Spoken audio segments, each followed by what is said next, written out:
Hi guys, welcome back to real knowledge world. My name is Rahul. Friends, आज इस video में आप लोगों को कक्षा 10 के संस्कृत विषय के सभी टॉपिक के बारे में डिटेल से जानकारी देने जा रहा हूँ। इस वीडियो को देखने के बाद आपको किसी भी टॉपिक पे कोई दिक्कत नहीं होगा, क्योंकि हम आपको बताने वाले हैं कि किस टॉपिक से कितने क्वेश्चन पूछे जाते हैं और कितने मार्क्स से क्वेश्चन पूछे जाते हैं। फ्रेंड्स, चूंकि संस्कृत एक स्कोरिंग सब्जेक्ट के रूप में काफी महत्वपूर्ण रोल अदा करती है, अतः आप वीडियो को बिना स्किप किए अंत तक जरूर देखिएगा। तो बिना देर के वीडियो को स्टार्ट करते हैं। फ्रेंड्स, आप स्क्रीन पर देख सकते हैं संस्कृत टॉपिक के बारे में चर्चा करने जा रहे हैं। सबसे पहले हम चर्चा करेंगे ऑब्जेक्टिव क्वेश्चन के बारे में। ऑब्जेक्टिव क्वेश्चन में कितने क्वेश्चन आते हैं, बुक से कितने क्वेश्चन आते हैं, व्याकरण से कितने क्वेश्चन आते हैं। तो यहाँ पे देखिए, ये जो है आपका बुक से क्वेश्चन आता है 24 या 25 क्वेश्चन आता है, यानी 24 या 25 क्वेश्चन आएगा आपका बुक से। उसके बाद व्याकरण के टॉपिक जो है संधि, संधि से आपका आएगा 6 क्वेश्चन। संधि के बारे में आप जानते हैं या नहीं जानते हैं, लेकिन हाँ, अगर आप नहीं जानते हैं तो आप हमारे साथ हमेशा जुड़े रहिएगा, तो आप इसके बारे में जरूर जानकारी हासिल कर पाइएगा। बात करते हैं समास। तो समास से आपका आता है 4 क्वेश्चन। समास से आपका आता है फ्रेंड 4 क्वेश्चन। विभक्ति, विभक्ति से आता है 4 क्वेश्चन। फ्रेंड्स, विभक्ति के बारे में आप जानते या नहीं जानते, तो आपको बता दे रहे हैं। विभक्ति का मतलब होता है कारक। जैसे आप हिंदी में पढ़े हुए कर्ता ने कर्म को करण से, तो वो कारक होता है, लेकिन उसी को संस्कृत में विभक्ति बोला जाता है। फ्रेंड्स, अगला देखा जाए धातु। धातु को बोलते हैं हिंदी में क्रिया और संस्कृत में धातु बोलते हैं। तो धातु से फ्रेंड्स आपका आता है 3 क्वेश्चन। 3 क्वेश्चन धातु आपको समझ में आ गया हो फ्रेंड्स कि धातु का मतलब होता है क्रिया, जो संस्कृत में आता है, इससे 3 क्वेश्चन। और संस्कृत में बात किया जाए धातु होता क्या है, तो जैसे आप पढ़े हुएगा लट लकार, लिट लकार, लड लकार, विधिलिंग, यानी ये सभी धातु होते हैं और इन्हीं से क्वेश्चन जो आता है वह 3 क्वेश्चन आता है। अगला बात करते हैं फ्रेंड्स उपसर्ग। तो उपसर्ग से आता है 3 क्वेश्चन। उपसर्ग से आता है 3 क्वेश्चन। उपसर्ग होता क्या है, तो फ्रेंड्स आप पढ़े हुए कि उपसर्ग जो होता है वह शब्द होता है जो किसी शब्द के पहले लगकर क्या करता है, उस शब्द का भिन्न अर्थ प्रकट करता है। उपसर्ग की बात करें तो, और इससे क्वेश्चन आता है 3। प्रत्यय की बात करें तो प्रत्यय से फ्रेंड्स आता है क्वेश्चन 4। प्रत्यय से क्वेश्चन आपका आता है 4। तो बात करते कि प्रत्यय होता क्या है, फ्रेंड्स आप पढ़िएगा कि प्रत्यय जो है वह शब्द होता है जो किसी शब्द के लास्ट में लगता है, यानी अंत में जुड़ता है। उसके बाद क्या करता है, भिन्न अर्थ प्रकट करता है। यानी देखने के बाद कह सकते हैं कि जो वह उत्तरक प्रत्यय जो होता है वह वैसा शब्द होता है जो किसी शब्द के लास्ट में जुड़कर क्या करता है, भिन्न अर्थ प्रकट करता है। अगला बात कर रहे हैं फ्रेंड्स वचन के बारे में। वचन होता क्या है, तो पहले ये जान लीजिए। वचन जो होता है यानी नंबर, जैसे आप इंग्लिश में पढ़ी हुई नंबर यानी संख्या पढ़ी हुईगा, तो उसी प्रकार जो होता है संस्कृत में इसको बोलते हैं वचन। और संस्कृत में जो वचन जो होते हैं वह आपका जो है 3 प्रकार के होते हैं, आप पढ़े हुईगा, जैसे एक वचन, द्विवचन, बहुवचन। और इससे जो है फ्रेंड्स आपका क्वेश्चन आता है 2। तो इसमें आता कैसे क्वेश्चन है, तो फ्रेंड्स इसमें क्वेश्चन क्या रहता है कि आपका कोई वचन दिया होगा, मान लीजिए एक वचन दिया होगा, तो आपको कहेगा कि इसको बहुवचन में चेंज कीजिए, या बहुवचन दिया होगा तो कहेगा द्विवचन में चेंज करने के लिए। यानी कहने का मतलब क्या हुआ फ्रेंड्स कि इसको आपको रूप चेंज करना है, यानी रूप परिवर्तन करना होगा आपको। यानी फ्रेंड्स मिलाया जाए तो आपको देखिए यहाँ पे ये 24 क्वेश्चन, ये 6 क्वेश्चन, ये हो गया टोटल 30, ये 4 क्वेश्चन 34, ये 4 आपका विभक्ति का हो गया, कितना हो गया 38, ये धातु का 3 क्वेश्चन, कितना हो गया 41, ये उपसर्ग का 3 क्वेश्चन, ये हो गया 44, ये प्रत्यय का 4 क्वेश्चन, ये हो गया 48, और वचन का 2 क्वेश्चन। टोटल कितना हो गया फ्रेंड्स 50 क्वेश्चन। ये आपका 50 क्वेश्चन आता है केवल ऑब्जेक्टिव क्वेश्चन, जिसमें आपका आता है बुक से 24 या 25 क्वेश्चन, और आपका जो है टोटल क्वेश्चन जो आता है आपका 26 या 24 क्वेश्चन आपका जो आता है व्याकरण के टॉपिक से आता है।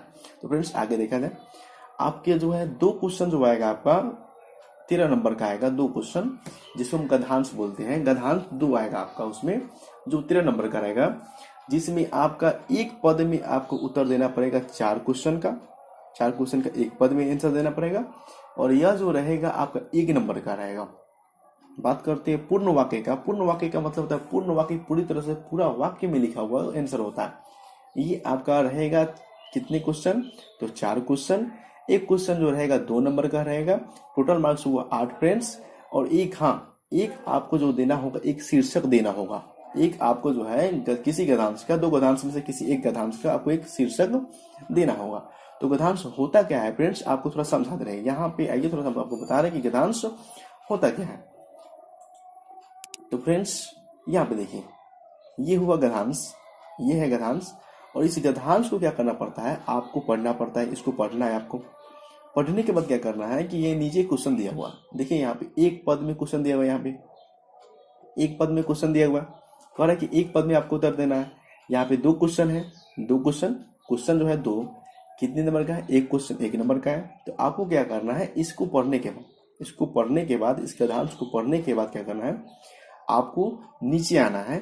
और नीचे आने के बाद क्या करना है कि इस क्वेश्चन को क्या करना है, आपको आंसर देना है कि इस क्वेश्चन का आंसर क्या हो सकता है, इस क्वेश्चन का आंसर क्या हो सकता है। और हाँ, इस क्वेश्चन का आंसर आपको कहीं से और से नहीं बल्कि इसी के क्या करना है, पढ़ कर देना, इसी को पढ़ कर देना है आपको। अगला देखते हैं, पूर्ण वाक्य में देना है आपको। पूर्ण वाक्य यानी जैसे यहाँ पे पूरा क्वेश्चन पूछा हुआ है, तो आपको क्या करना है कि पूर्ण वाक्य में पूरा आंसर देना है। एक पद का मतलब होता है ये, जैसे ये एक पद हुआ, जैसे ये एक शब्द यानी एक पद, पूर्ण वाक्य जैसे ये एक क्या हुआ, पूरा ये वाक्य हुआ।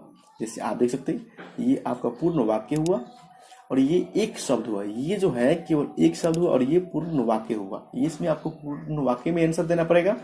और ये जो रहता है आपका एक क्वेश्चन जो होता है वह 2 नंबर का रहता है। 2 नंबर का एक क्वेश्चन रहेगा, यानी क्वेश्चन का जो संख्या है 2 है और टोटल नंबर कितना है, 4 है। और हाँ, जो बात करते हैं शीर्षक का, तो ये यहाँ पे आया शीर्षक जो है। अब शीर्षक होता क्या है फ्रेंड्स, देखिए इसको क्या करना है, इस गद्यांश को आपको पढ़ना है। इस गद्यांश को आपको पढ़ना है। पढ़ने के बाद आपको समझना है कि ये जो सारा टॉपिक दिया हुआ है, ये जो गद्यांश दिया हुआ है, किस टॉपिक पर आधारित है। ये आपको फ्रेंड्स समझना है कि किस टॉपिक पर हम चर्चा करने वाले, किस टॉपिक पर ये दिया हुआ है, आपको ये समझना है। और सीधे सी बात किया जाए कि शीर्षक होता क्या है, तो आप देखते हुए अपनी किताब में देखते हुए क्या कि आपके प्रत्येक पाठ के ऊपर एक शीर्षक लिखा होता है और उसी शीर्षक के आधार पर आपका पूरा पाठ होता है। जैसे संस्कृत का बुक है आपका मंगलम फर्स्ट जो है ना, मंगलम में गुणगान गाया गया है, फर्स्ट पार्ट उसका जिसे देखिएगा संस्कृत का मंगलम ही है, जिसमें ईश्वर का गुणगान गाया गया है, यानी प्रार्थना किया गया है। यानी आपका जो शीर्षक होता है उसी टॉपिक पर जो होता है सारा का सारा कहानी क्या होता है, आधारित होता है। तो आपको इसको पढ़ना है, इस गद्यांश को पढ़ना है। गद्यांश को पढ़ने के बाद आपको सोचना है कि किस टॉपिक पे ये गद्यांश दिया गया है, और उसके बाद क्या करना है, आपको यहाँ पे लिखना होगा उस शीर्षक को, यानी उस टॉपिक को लिखना होगा। अगला बात करते हैं यहाँ पे, अगर मान लीजिए कि ये गद्यांश आपको समझ में नहीं आ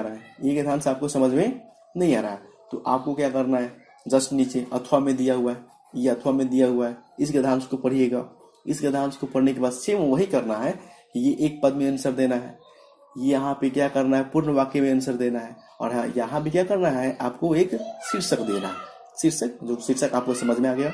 तो यहाँ पे देखिए ये आपका जो हुआ, ये एक गद्यांश हुआ, जबकि हम आपको बोले हैं 2 गद्यांश। तो यहाँ पे देखिए ये एक गद्यांश हुआ।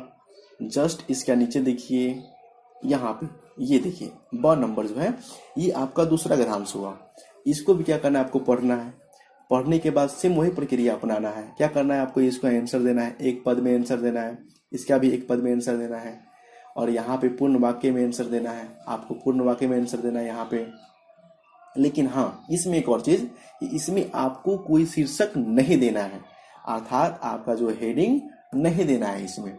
और यहाँ भी अथवा है, आपको ये शीर्षक समझ में नहीं आए, ये शीर्षक आपको अच्छा नहीं लग रहा है, यानी समझ में नहीं आ रहा है, तो आप क्या करेंगे, इस शीर्षक को पढ़ेंगे और इसको पढ़ने के बाद क्या करेंगे कि आप इसका आंसर देंगे जो यहाँ पे क्वेश्चन दिया हुआ है, यानी एक पद में और पूर्ण वाक्य में।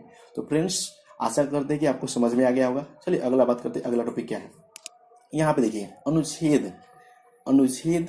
अब फ्रेंड्स, अनुच्छेद होता क्या है, तो आप जानते हैं कि पहले आप जब पढ़ते हुएगा तो आपको बताया जाता होगा कि गाय पर लेख के लिख लाइए, या क्या बोलते हैं, किसी वस्तु पर लेख लिख के लाइए, यानी लेख लिख के लाना। तो यहीं पर जो है संस्कृत में इसको बोलते हैं अनुच्छेद। तो संस्कृत में हो गया ये अनुच्छेद, और ये अनुच्छेद जो है 7 नंबर का पूछता है। ये संस्कृत में जो अनुच्छेद है वह 7 नंबर का आपको पूछता है। चलिए आपको बता दें कि अनुच्छेद होता क्या है। जैसे यहाँ पे आप देखिए, ये है अनुच्छेद लिखना, 7 नंबर का अनुच्छेद लिखना है। क्या बोल रहा है कि निम्नलिखित में से किसी एक विषय पर 7 वाक्यों में अनुच्छेद संस्कृत में लिखना है। फ्रेंड्स, आपको हिंदी में नहीं लिखना है, संस्कृत में लिखना है। जैसे यहाँ पे अस्माकम देश, यानी अपने देश पर लिखना है, दूरदर्शनम, पाटलिपुत्रम, दुर्गा पूजा, विद्या महत्तम। फ्रेंड्स, इसमें से इस पांचों में से आपको किसी एक पर ही क्या करना है, 7 वाक्यों में क्या करना है, आपको अनुच्छेद लिखना है। अस्माकं देशः, यानी अपने देश के बारे में 7 वाक्य लिखना है। और 7 वाक्यों में थोड़ा सा ध्यान दीजिएगा फ्रेंड्स, यहाँ पे अगर आपका एक वाक्य सही होगा तो यहाँ पे आपको 1 नंबर मिलेगा। यहाँ पे आपका 7 वाक्य सही होगा तो आपको 7 नंबर मिलेगा। यहाँ पे क्या होता है कि आपका जितना वाक्य सही होगा उतना आपको नंबर मिलेगा।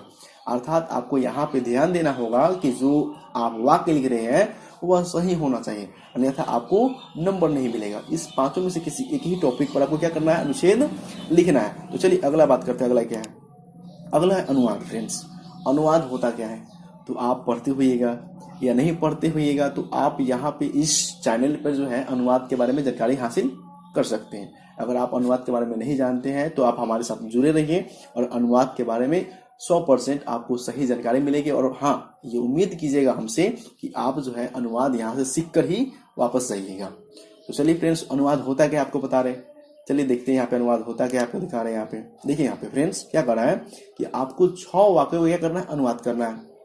6 वाक्यों का अनुवाद करना है।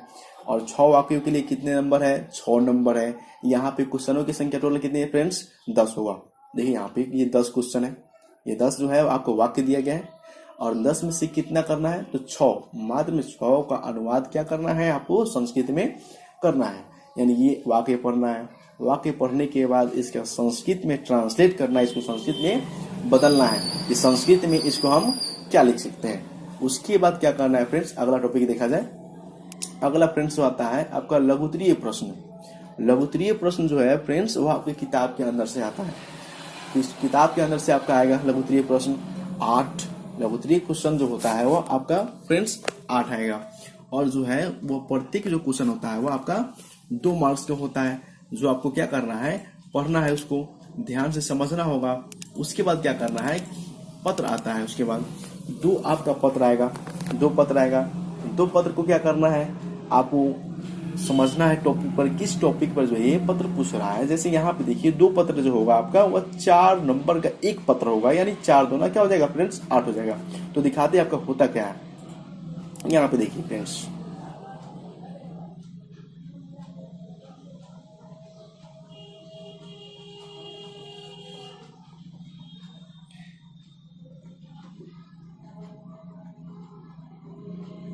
फ्रेंड्स देखिए यहाँ पे आपका जो है ये देखिए ये आ गया आपका जो बता रहे थे क्वेश्चन आता है लघुत्तरीय क्वेश्चन। यहाँ पे देखिए लघुत्तरीय क्वेश्चन की संख्या तो रहेगी कितना, टोटल 12 क्वेश्चन रहेगा। क्वेश्चन तो 12 रहेगा लेकिन आपको इसमें आंसर कितना को देना है, तो मात्र 8 को देना है। देखिए यहाँ पे जो है आपका क्वेश्चन जो है 12 रहेगा लेकिन आंसर कितना देना है, तो 8 का देना है। तो केवल 8 क्वेश्चन का आंसर आपको देना। और ये क्वेश्चन कहाँ से आएगा, तो यहाँ पे थोड़ा सा फ्रेंड्स ध्यान दो कि अब ये क्वेश्चन जो है हिंदी में है, ना कि संस्कृत में। आपको इसका आंसर देना है हिंदी में देना है, संस्कृत में नहीं देना है। तो खास ख्याल रखिए कि यहाँ पे जो आपका क्वेश्चन है वो आपको हिंदी में आंसर देना है। और मात्र में कितने क्वेश्चन को देना है, तो 8 ही क्वेश्चन का आंसर देना है, ना कि 12 क्वेश्चन का आंसर देना है। यहाँ पे देखिए, यहाँ पे ध्यान दीजिएगा कि यहाँ पे कह क्या रहा है कि आपको 8 ही क्वेश्चन का आंसर देना। अब बात करते हैं पत्र के बारे में फ्रेंड्स। तो पत्र दिखाते हैं फ्रेंड्स कि पत्र से कैसे क्वेश्चन आता है। दिखा रहे फ्रेंड्स कि पत्र से आपका जो है क्वेश्चन कैसे आता है।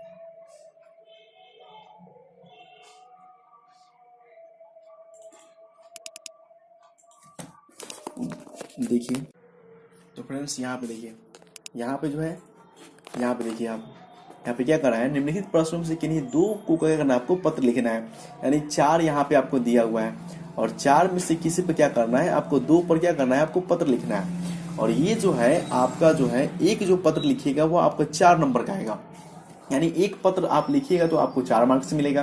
यानी 2 आपको पत्र लिखना है, 2 पत्र लिखिएगा तो आपको कितना नंबर मिलेगा, 8 मार्क्स मिलेगा। तो फ्रेंड्स आशा करते हैं कि ये टॉपिक आपको समझ में आया होगा। तो फ्रेंड्स अगर ये समझ में आया होगा तो प्लीज़ मेरे चैनल को सब्सक्राइब करें, लाइक करें और हाँ अपने दोस्तों के साथ शेयर ज़रूर करें। धन्यवाद।